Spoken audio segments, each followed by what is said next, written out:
So this is a video from 2008 when a lineman named Kevin Hart, no not that one, this one, made a very important announcement. I just want to say thank you to my family over there. I mean, everyone at this school has been so supportive of what I've been doing. And I decided that I'm going to be playing football at the University of California. But the funny thing about the whole situation, he made the whole thing up. No joke. Check it out.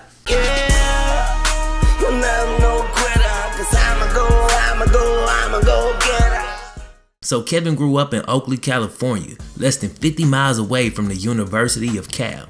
As a kid, he wanted to play Pop Warner, but he didn't qualify thanks to weight limit regulations. Instead, Kev settled for flag football, and what he lacked in athleticism, he made up for in knowledge of the game. Dude watched so many Pac-10 college football games, he understood different blitzes, zones, and really a bunch of football terminology and concepts that were pretty advanced for his age. He would invite friends over and crack jokes, and dude was well liked.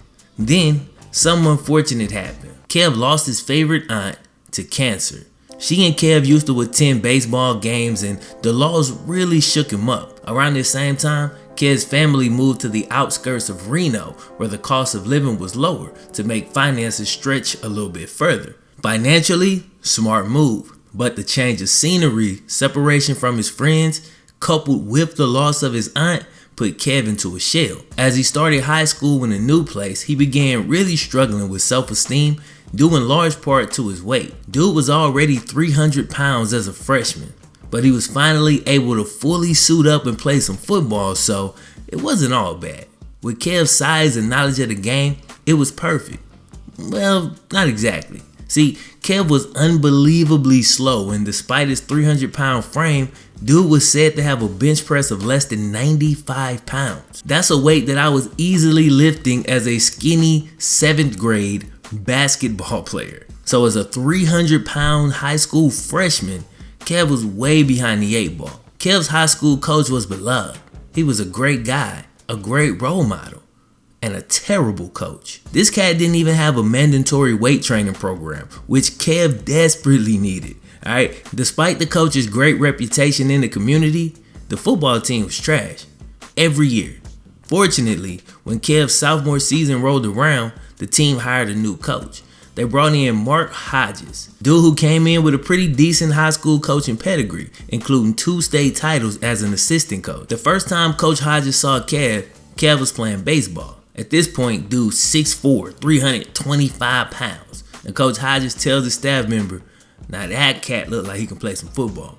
Let's go talk to him." Now Kev wasn't getting much attention at this point, especially positive attention. So it was easy to convince Kev to come and play for the new coach. Coach Hodges put Kev on a weightlifting plan and started getting him right. Coach was trying to win. Matter of fact, he wanted to win so bad that he was caught having illegal Sunday practices and ended up making the school forfeit Kev's entire sophomore season. So of course, some of the locals was pretty pissed off, to say the least. Coach Hodges used that year to get the team in the weight room and really get their strength and conditioning up. Kev went from not being able to squat even close to his own body weight to squatting over 500 pounds in that 1 year. The potential was there. It just needed to be unleashed. Before you knew it, Kev was out of his shell. He was loud again, cracking jokes, talking noise, being Kev. Coach Hodges did his thing. Now a lot of that credit also has to go to Coach Hodges' best friend, O-line coach Chris Cribbs. Now Coach Cribbs was a former college guard, and he would have the linemen over to his house, took them to restaurants, like really invested in them, bro. And he helped those cats develop as young men. Coach Cribbs used to wear number 77, and he told his linemen, "Yo, none of y'all deserve to wear this number, bruh. You ain't qualified." But one day Kev was like, "Nah, I'm about to show you I'm qualified." And that's exactly what he did. Dude started balling out and eventually was awarded the number 77. Here's the problem. Kev didn't do no schoolwork, man. He learned everything about football, but nothing about really anything else. He posted an epic 1.8 GPA. Literally anywhere else Kev would have been ineligible, as you have to have at least a 2.0 to play high school sports. Fortunately for Kev, his school made an error. See, Fernley High went by a statute in the NIAA handbook that says student athletes must pass every class or have at least a 2.0 to be eligible. So according to that, technically, as long as Kev got at least a D in every class, he could play. Turns out that statute was outdated, and every other school in California was going by the correct statute, which said students must pass every class and have a 2.0, not or. So they have to do both, not one or the other. Now this has since been corrected, but during the time that Kev was in school, he shouldn't have been able to play, but due to this error, he was able to. Anyway, Kev did play, and he played pretty well. By his junior year, Coach Hodges was passing out recruitment letters, and Kev was constantly getting them. At one point, he started referring to himself as D1, talking in first person and kind of tripping. It was a bit obnoxious, but some people understood that Kev was really leaning on this to build up his self-esteem, but he probably took it overboard. As Kev started rubbing this in cats' faces a bit too much, they started pushing back. They would tell Kev he would fail because he was too stupid and really try to pull him down off that high horse, you know what I mean? Again, all Kev's self-esteem was really based on these letters and eventually playing D1 college football. Only problem was, dude was only getting form letters, bulk mail that was sent out. He was actually not even being recruited. But in the small town Kev was in, seems like nobody really knew. They'd never had a player go D1, and they had no idea. With this, I have to question his coaches, man.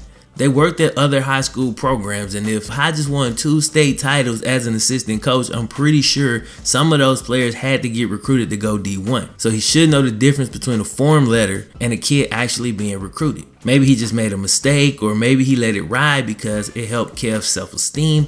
I really don't know. But there's a lot that points to Kev's high school coaches as major culprits later in this story. At one point, Kev told his parents that he had been invited to Washington for an unofficial visit. Kev's family didn't have a lot of money, but his granddad scraped up the money, paid for Kev's flight and the taxi, thinking this man was going on a visit. Really, Kev just showed up and the coaches didn't even know who he was. He basically just ended up catching a Mariners game and then flying back the very next day. But of course, he stretched the truth tremendously, telling his parents that he'd watch spring practice and talk with the coaches.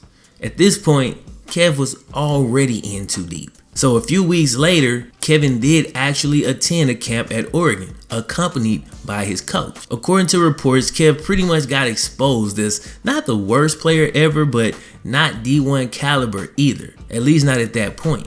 Kev was full tilt though. Full speed in everything, very enthusiastic, vocal, and the offensive line coach at Oregon figured he'd do something to help this kid feel good about himself because maybe he could get to a point where he was the D1 prospect. So he gave Kev a questionnaire. The coach felt Kev was walk-on type talent at best, but they probably gave this questionnaire to all the players that came up there that they didn't already have that information on. Anyway, Kev actually threw the questionnaire in the trash because he knew his grades were just that, garbage. And he figured he didn't have a chance to even go D1. But Kev's coach came back from the camp bragging, saying, "Oh, they're intrigued." Next thing you know, the word that Oregon is interested in Kevin is all over the town. And Kev really started to feel the pressure of living up to these expectations while simultaneously knowing that based on his grades, he couldn't even go D1, at least not at that point. This is where being in a small town really sucks. I remember when I was younger, growing up in a small town, not understanding the power of the JUCO route as a springboard to major D1 schools. Mind you, I never had issues with grades, but me and everyone I knew thought JUCO was a bad thing. We simply didn't understand the process and nobody explained it to us. Had this been explained to Kev, he could have dropped the lie right there, prepared to go to JUCO if need be, got his grades right there, improved his game, and got a chance to go D1, and all of this could have been avoided.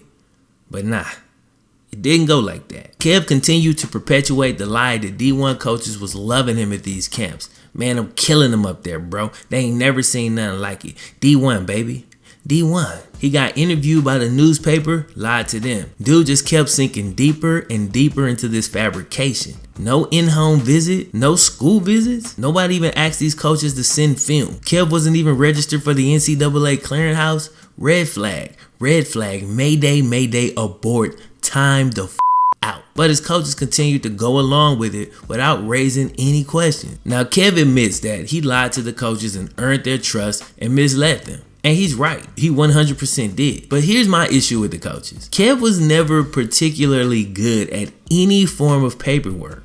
Clearly, looking at his grades in the classroom. It is not like they had a bunch of players going D1, so it seems that they would have been a bit more involved in this process. I remember high school coaches helping me with all this stuff, or at the very least notifying my parents personally, letting them know that this needs to be taken care of. Because it's that big of a deal, and even though I was a pretty reliable kid, they still didn't trust only giving me the information. I feel like at the very least, this is what Kev's coaches should have done. Kev's senior year was his best, as he really started to believe his own lie. The good thing about that was he began carrying himself like a D1 athlete and training like one, developed the attitude of one, and he balled out, bro. Dude was named top lineman in the state. Then Nevada actually came to the school to check Kev out, not once, but twice, but they didn't offer. At this point, had Kev had some decent grades, bro, he would have got a real D1 offer, at least I believe. At this point, Kev's time had run out. It was coming time for something big. He was the first kid from his high school to get a D1 offer, ever, even though his was fake, but so they thought. So somebody decided it was a good idea to hold a press conference. 3 days before the press conference, Kev told his O-line coach, who he had grown close with, that he was going to choose Cal. Well, Kev's coach was so proud and so excited, he emailed Cal to thank them, only to receive a response saying, "Chris, I think there's a misunderstanding here. We have not offered Kevin a full ride. Are you sure he's not going to Oregon? Let me know. You got me wondering." So the coach calls Kev like, "Bro, they said they never even offered you." And Kev came up with a lie so fast, bro. And even though there's no way his coach should have believed this crap, I guess Kev came up with it so fast and was so convincing that his coach bought it. Kev said, "Schools aren't allowed to comment on recruits, which is why they had to deny it, even though you're my coach." And then a few days later, this happened. And I decided that I'm going to be playing football at the University of California. Later that same night, Cal calls.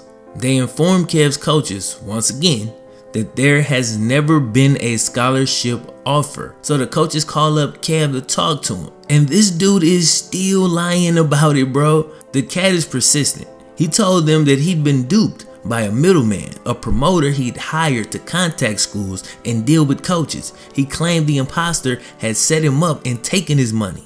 So the coaches asked him, "Who was this person that did this to you, Kev?" Now Kev had to come up with a name on the spot. The name he said? Kevin Riley, which also happened to be the name of the quarterback at Cal during that time.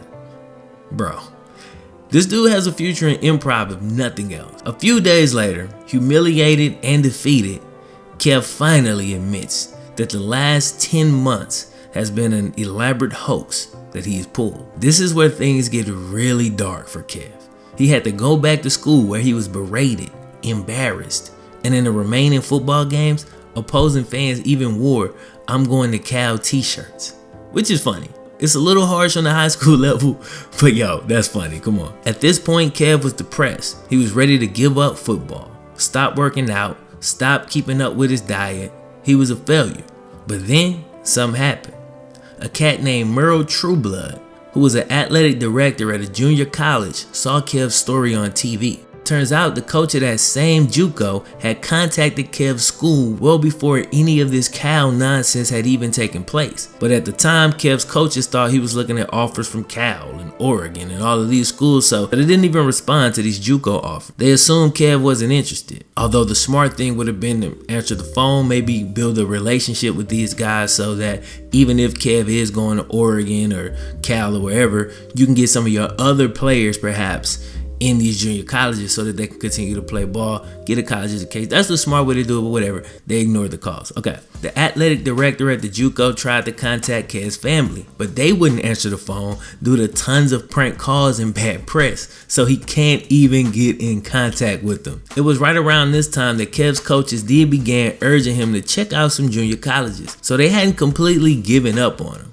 Unfortunately, Kev had given up on himself, but one thing shook him back. He finally started opening some of the mail that he had been getting, some of which was hate mail. But some of it, people were writing things like, keep your head up, or you can still achieve your dream, or good luck to your family. Everybody makes mistakes. Just some inspirational pats on the back saying, yo bro, your life's not over. You messed up bad, but you can still do this. Reading these notes moved Kev to tears, so he pinned a few of them on his wall and started to reconsider something near and dear to his heart: college football. Kev began filling out questionnaires for junior colleges and soon found himself on the phone with the guys from Feather River, which is the junior college that had been trying to contact him. They offered Kev a scholarship, and next thing you know, he was getting a second chance. Now, Kev barely played as a freshman in 2008, missed the whole season with an injury in 2009, and was ineligible in 2010. That year, he served as an assistant O-line coach, and that seemed to help him out a lot. Seeing everything from the other side really built some extra accountability and character. So by the time Kev stepped back on the field in 2011, he had an amazing year, and his coach said he was one of the best linemen the school had ever seen. Kev then earned a scholarship to Missouri Western, which is a D2 school. Not exactly Cal, but Kev was still getting the opportunity to live his dream of playing college football. Crazy thing is, Missouri announced Kev's offer on February 1st, 2012. Exactly 4 years after his infamous "I'm going to Cal" press conference. Only this time, it was for real. Yeah, I'm no quitter, 'cause I'ma go get